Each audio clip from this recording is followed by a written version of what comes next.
Welcome to Conscious TV with Tom and Ramon on BBS Radio. So the other day I was getting up for work and I went out to go start my truck, and it was about 25 degrees out and it snowed, and first step I took, boom, I went down 3 steps. I heard this big pow. Ow. And I went, oh, I broke my ankle. And then the first thing that popped in my head was, where's the silver lining in this? And then I just was like shocked at myself at having that being my first thought of, where is the silver lining? It just kind of blew me away. It really showed me how much I've changed in the last few years about my whole attitude. Here's the funny part. Tom had set up on the website, if you go to the website, you can see it, where if you have any family members or you're going through any issues, we'll send you some good loving intention to help you heal. And Tom mentions this and he puts it up, makes it, and then he go ahead and breaks his foot. The next day. So if you can send him some loving energy to heal his foot, it would be highly appreciated. Maybe I'll take a picture of it and put it on that page. Yeah. Yes, I am. So, buddy, what are you grateful for this year? I'm grateful for, first, I'm grateful for the coffee I'm drinking this morning. It's morning where I'm at.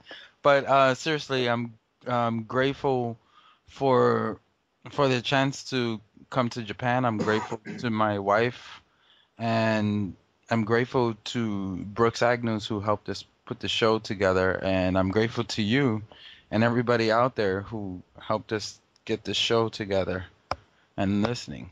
Yeah, well, I'll put all that in the same bundle with me.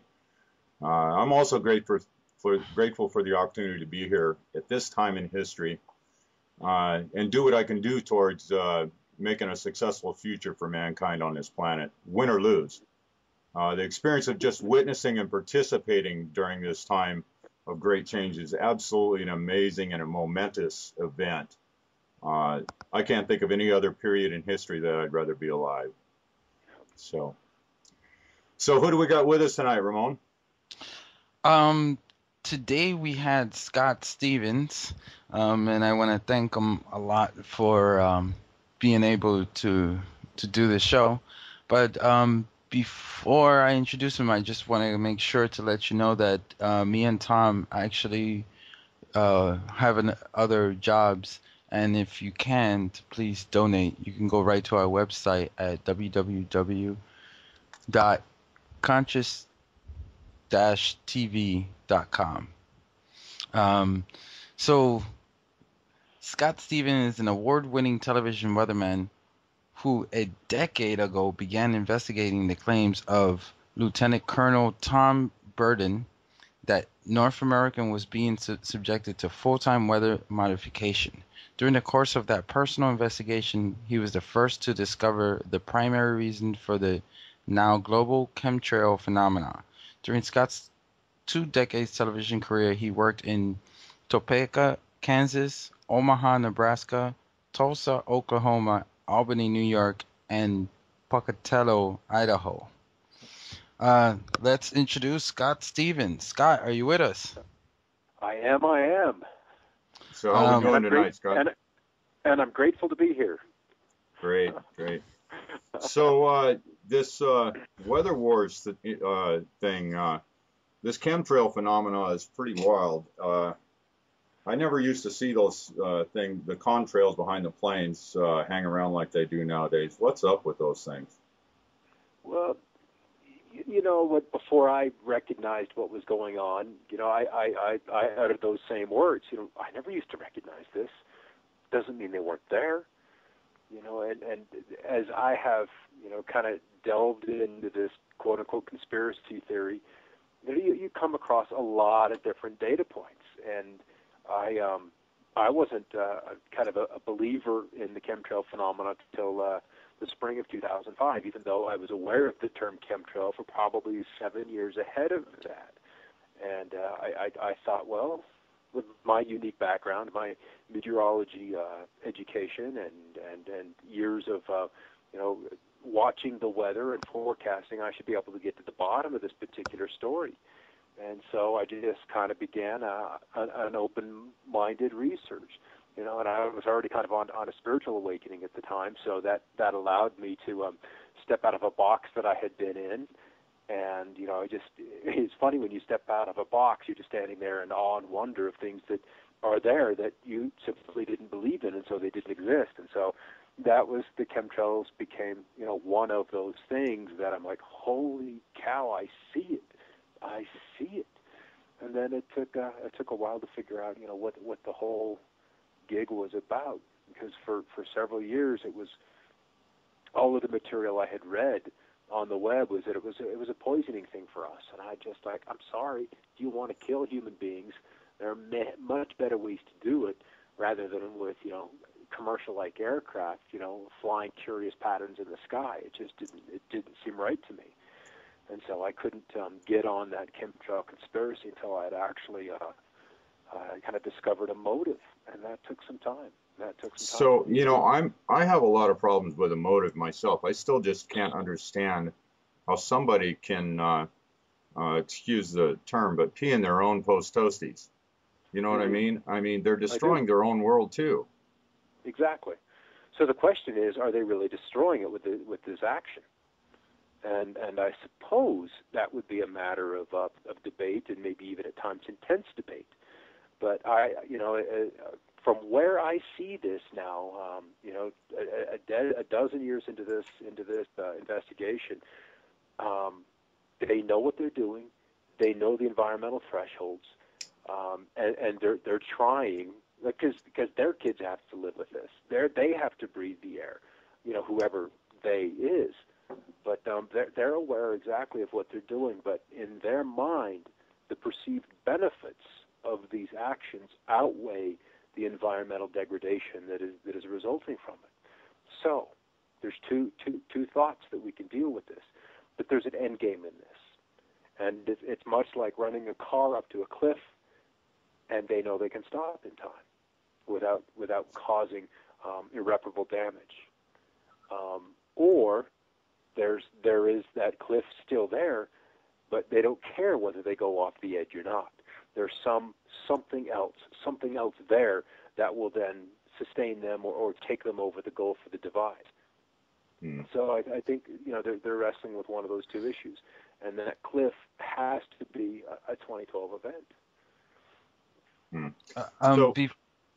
Go ahead, Tom. I'm sorry. So this is starting to get a lot more publicity out there now. There's a lot more people that are becoming aware of the whole chemtrail issue. We got any politicians on board that are actually trying to do anything about this? Because everything I've seen, they all just play ignorant. Well, I think what they've realized or have been briefed is that this beast is much bigger than any one of them. And so the congressmen, pansies that they are not willing to take this beast on. Congress has been largely neutered over the last 100 years since they created the Federal Reserve. Yeah. They've given up their monetary policy. They've given up literally steer the economy of this particular country, and they've become a puppet of the banks. So Congress is pretty damned ineffectual. They draw a check and they can add laws to the books and add laws to the books, but any additional law to the books is just a degradation of society. So it's a one-way spiral down when you engage Congress. So, yeah. Yeah, there's not much out there, is there? No. You have to go to the people, and I think, as you said at the very beginning, there needs to be, and many people are now striving for, an awakening in consciousness of the people. And once that little eking of light comes into their being, then they begin to see things in a different light.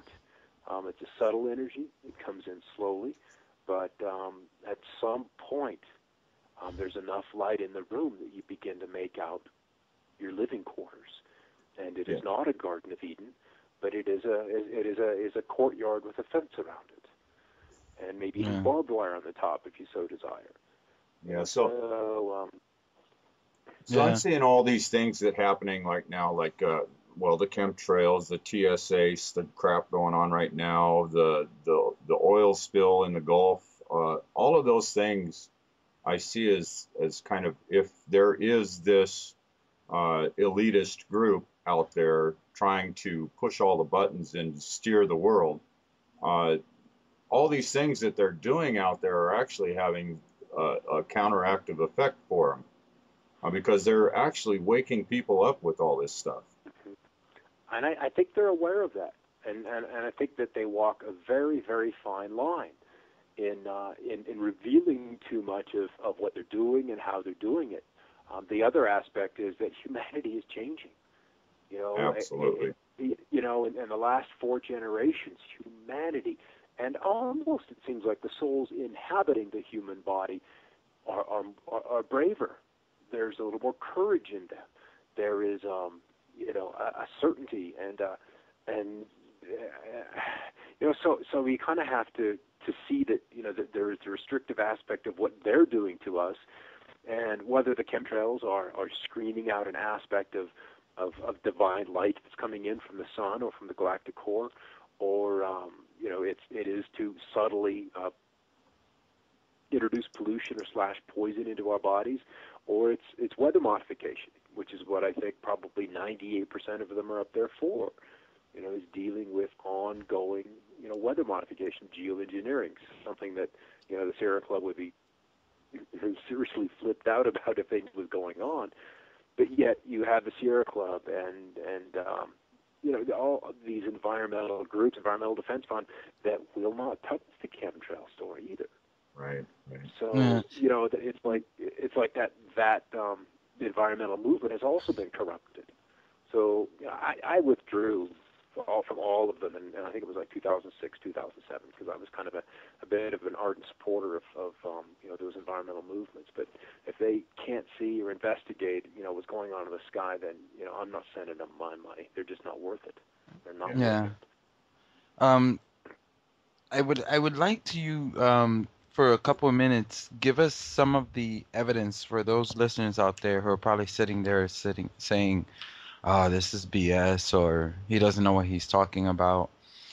I know it's something as simple as just look up.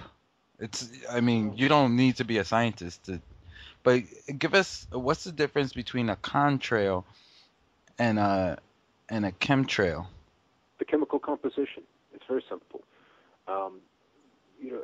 A contrail historically is a condensation trail, and it's a resultant of the hydrocarbon emissions resultant from a jet traveling, in a cold atmosphere. And the contrail becomes a persistent contrail if the atmosphere at altitude that the plane is flying at, it's upwards of 60 to 75%. And then you can have a contrail begin to seed an ice cloud or a cirrus cloud or a cirrostratus kind of cloud. And then you can begin to generate some high clouds from that activity. But what caught people's attention was the iridescent colors in the wake of some of the early contrails that were happening in the 80s and 90s. They're like, ooh, that sheen, that is not white, that is not water vapor. There is some other chemical mixture in there. But the huge telltale sign was that these trails became persistent with humidities that were as low as 20%. So how can you provide sufficient moisture to generate a thousands of square mile contrail with just the moisture from the combustion of the jet turbine? And you can't.